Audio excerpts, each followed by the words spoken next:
Shadows over Camelot is an Arthurian-themed board game designed by Serge, Laget and Bruno Cathala, illustrated by Julien, Delval and Cyrille Daujean. The game was also published in French as Les Chevaliers de la Table Ronde and in German as Over Camelot. In 2008, an expansion for Shadows over Camelot was released titled Merlin's Company. Players take on the roles of Knights of the Round Table and play the game by fulfilling quests. The game is cooperative in that a shared victory or loss is possible in the absence of a traitor, and a traitor does not benefit by revealing himself too early. The endgame with a revealed traitor is, by contrast, a competitive game of asymmetric teams. This game was featured in an episode of Geek and Sundry's Tabletop on October 3, 2013 and Table Flip on March 29, 2014. Contents: 20-page rules booklet, 16-page book of quests, 1 main Camelot round table game board, 3 additional double-sided quests, 7 coat of arms, 7 standard dice and 1 special 8-sided die for the siege engines.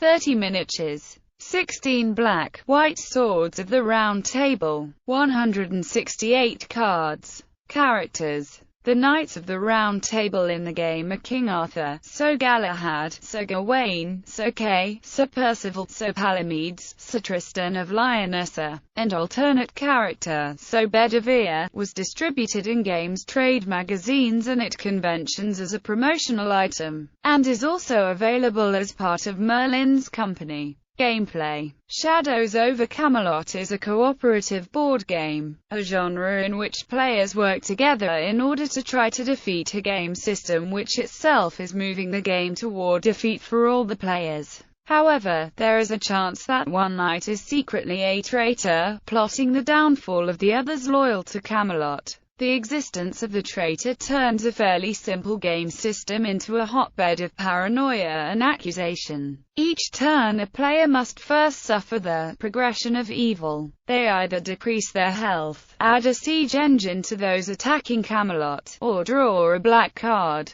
which will usually make one of the quests harder to complete. After the progression of evil, each player takes a heroic action, which includes moving to or returning from a quest location, advancing a quest toward victory, playing a special white card, discarding 3 identical cards to gain 1 life point, or accusing one knight of being a traitor. In addition, while at Camelot, the player has the option of fighting a siege engine or drawing 2 white cards in addition to the normal heroic actions. Finally, each player may choose to lose 1 health point to perform a second, different heroic action. For example, a player may move to a quest, choose to lose 1 health point, and begin to advance the quest toward victory, a series of actions that would otherwise require 2 turns. Moreover, each player also has a special power, which can be performed once per turn in addition to his or her heroic action. The board of Shadows over Camelot depicts a number of locations, each with an associated quest. At the start of the game of the Camelot, the war against the Picts, the war against the Saxons, the tournament against the Black Knight, the quest for Excalibur, the quest for Lancelot's armor, and the Grail quest.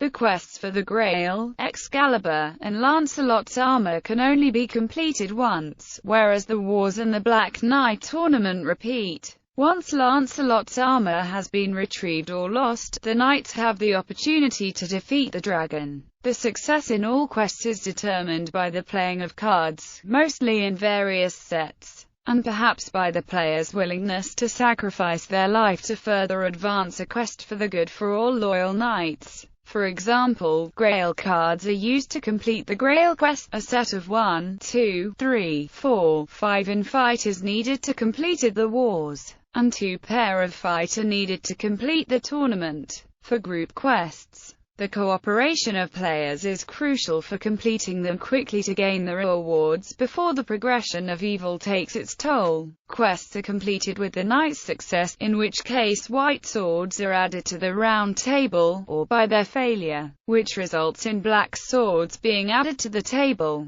The game ends once the round table is filled with 12 swords. If there are more white swords than black, the knights win, otherwise, they lose. In addition, the loyal knights will lose if they cannot fill the round table before 12 siege engines surround Camelot, or if they all perish fighting the forces of evil. Traitor. At the beginning of the game, a set of 8 loyalty cards are dealt to the players. There are 7 cards indicating loyal, and 1 card indicating traitor. Since a game is played with at most 7 players, not every game is guaranteed to have a traitor. Moreover, games of 3 players are often played without a traitor, since otherwise the game can become unbalanced. Should the players decide to play with the possibility of a traitor despite this risk, the rules recommend for each player to wait until after 6 turns before looking at his or her loyalty card. In this manner, the loyal knights will have a slight head start and will be less likely to be defeated immediately. Players can accuse each other, which constitutes a heroic action. A correct accusation leads to white swords being added to the round table, whereas an incorrect accusation results in a white sword being flipped to a black sword. Further, if the traitor is not unmasked by the end of the game, 2 white swords are flipped to black at the end, which may result in an unexpected defeat.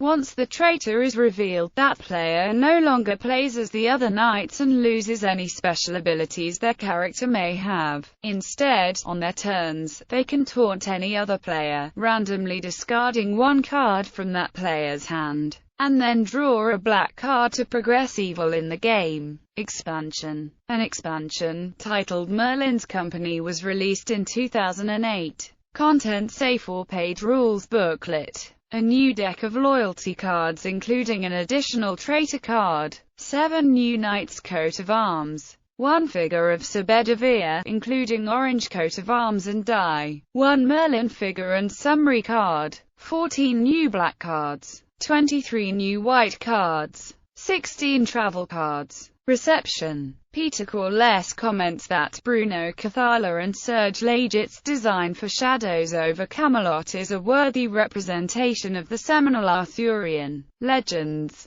and a wonderful addition to any game library. Awards and honors. 2005 Japan Board Game of the Year Best Advanced Game Winner. 2005 Meepler Choice Award. 2005 USA Origins Award Best Board Game of the Year. 2005 Jeux sur un Plateau Gold Award. 2005 Nominee International Gamers Awards. 2005 Austria Game Academy Spieler Hit Expert category. 2005 France Bronze Trick Track. 2006 Spiel des Jahres Fantasy Game. 2006 France As Dawn nominee. 2006 Golden Geek Best Family Board Game nominee. 2006 Golden Geek Best Gamers Board Game nominee. 2006 Golden Geek Best Light Party Game nominee. 2008 Best Cooperative Board Game nominee.